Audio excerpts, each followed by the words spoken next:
K-Y-O-T. Coyote. To first give context, in Halo Combat Evolved, you can see the gas giant planet named Threshold and its alpha moon named Basis throughout various levels within the Halo Combat Evolved campaign. When you first step out onto Halo, you can turn around and see them both easily. Here is Basis, which is kind of funny that it's a blue filtered photo of Mars. Now looking at the gas giant that Basis orbits, here is Threshold.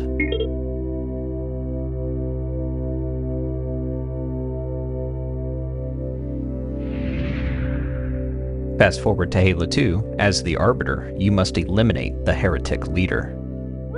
This heretic is found occupying a gas mine within Threshold's atmosphere. Despite an approaching storm, the Covenant set in motion a strike team to take out this heretic and evacuate before the storm arrives. Assigned to this strike team is the Arbiter. Destined to clear his heresy, the Arbiter is willing to sacrifice himself, accepting his fate for the sake of his Covenant faith. And it's here, on the exterior platform of the gas mine, that you can see the moon Basis, regardless of Threshold's thick, cloudy atmosphere. Pretty cool. Some say that this scene is where the heretic would have originally fled to the moon Basis in a Banshee. I personally like to believe that Bungie was going to have the heretic flee in a Seraph fighter, the small spaceship that the heretic is seen standing on here. I want to look at this a bit further. Keep in mind everything that Halo fans knew about the standard Banshee at the time of Halo 2's development. The Banshee's top speed ranges to around 62 miles per hour. The Seraph fighter, Mach 10. And that's within atmosphere. I felt like Bungie certainly kept the Seraph fighter on the back burner, always keeping it along with them as they made the Halo franchise, but wouldn't implement them into a combative gameplay element until Halo Reach. To put things into perspective, let's talk about us. We are here on Earth. Our moon is over here. Between us is over 238,000 miles. 30 Earths can fit within this distance. In fact, at the moon's furthest orbiting distance, all of the planets in our solar system can fit between us and the moon. Now, I couldn't find the distance between the fictional Threshold and Basis, but in reference to our moon's distance, how many miles do you think we're talking here? 100,000, more or less? All I know is that if I'm labeled as a heretic, knowing the Covenant sent an Arbiter with a strike team to take me down by any means necessary, and if I plan to retrograde to Basis to fight the Covenant on my own larger territory with my allies, I know what vehicle I'm taking. The Seraph.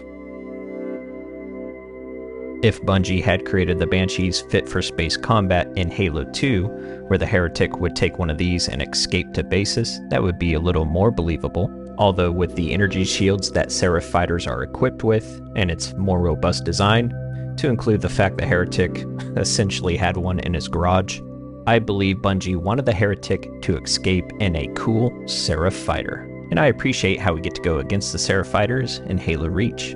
I just can't help but imagine if the heretic were to try to flee to Basis in a Banshee, it would look like this.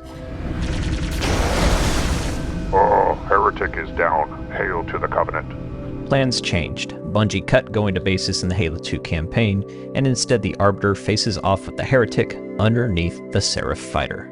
And it's here the heretic is silenced. But what if Bungie stuck to their original storyboards and we went to Basis in the Halo 2 campaign? Luckily, the dig site team has made this a reality, and you can enjoy this extra content tonight by clicking on the download link in the description.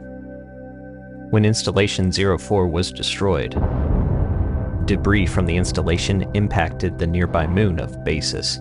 Now we see remnants of familiar structures, this being the facade of the security structure on the level of the silent cartographer.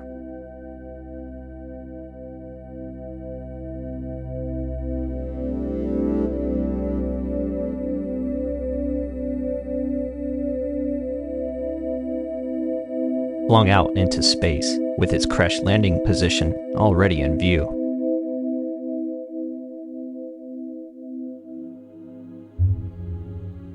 But the pizza cutter is not the only structure that we see. Close by is another familiar structure from the Silent Cartographer. We fought underneath this all of the time.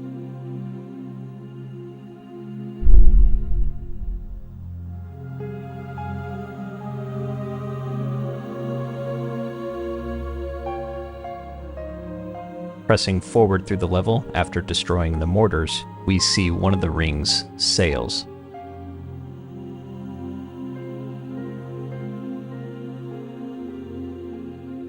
Could it be this very one?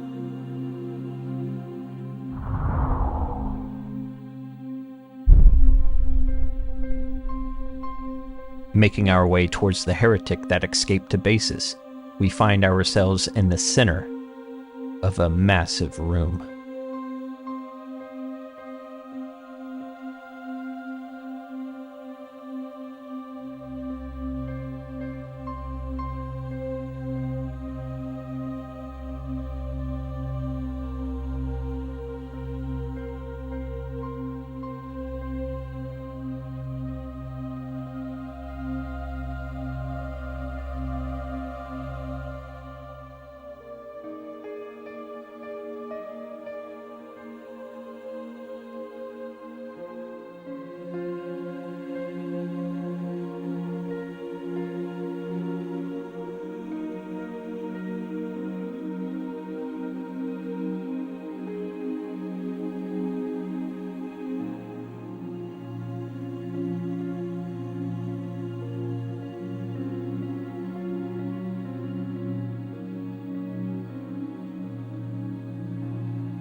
How poetic it is that silencing the heretic leader inside the dilapidated control room solidifies the Prophet's continued control over the Covenant. Not only was it amazing to be able to play Earth City, the cut 2003 E3 demo for Halo 2, in which I never thought I'd be able to play ever, but on top of that, we've been given this ability to play a completed version of Alpha Moon in Halo 2's game engine, thanks to the Dig Site team. It's incredible. We never got to see Alpha Moon in action until there was a little sneak peek on an original Xbox developer kit that only showed the Arbiter taking several steps before determining the frame rate was making the playthrough unwatchable. And it seemed like the level was not complete. Only concept art had been drawn with notes about the mission and what the players will come across. Now we can see that the terrain textures and the skybox are certainly what we see in Halo 2's multiplayer map, Burial Mounds, in which the map description states that it takes place on bases. I would have had a field day with this dynamic lighting back in 2004. I can't tell you how many times I messed around with the lights in Zanzibar. It seems like from Bungie's Earth City demo and Alpha Moon's mission notes to the use of Covenant mortar turret emplacements at the beachhead of Old Mombasa, Bungie really liked the idea of destroying turrets to have allies move into position and progress the mission, move the story along. The turrets are easy to see, but if you can't find one, the plasma contrails are certainly a helpful indicator of where one is placed at, giving the player a goal to reach. On Alpha Moon, when you get into the Wraith, I can see how this was Bungie's idea to finally take the opportunity to get the player into operating the Wraith, creating a memorable moment for the fans. Remember, in Halo Combat Evolved Retail, you cannot operate the Wraith, though back in the day, we really wanted to. What better way for Bungie to come out swinging for a level as the Arbiter, where you get to blast heretics and the destructible environment with a Wraith. As if to say, move over Halo Combat Evolved, this is Halo 2, and we are destroying remnants of Installation 04 in a Wraith. I can also see how the destructible environment is used in these Wraith sections where you are lobbing high-impact plasma over your cover that could also be destroyed, so this provides a slight dynamic approach in this playable version of Alpha Moon. Bungie was in over their heads with their initial build of Halo 2, which ultimately led to this mission, Alpha Moon, being scrapped. I do wonder how far Bungie was planning on taking this destructible environment mechanic for Halo 2. I feel like even in this version, it's scaled back significantly. Although, because Digsight took the time to implement this destructible environment, this certainly gives us a better sense of what the mission was going to include.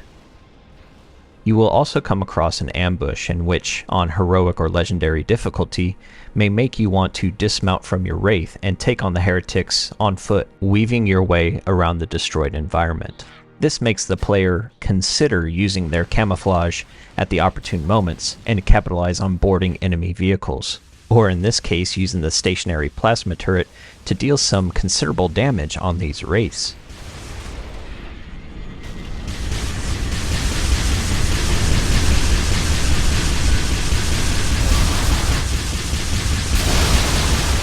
In this open section, I can see how Bungie may have wanted the player to utilize the boost feature on Covenant vehicles to avoid the turrets in the wide open terrain.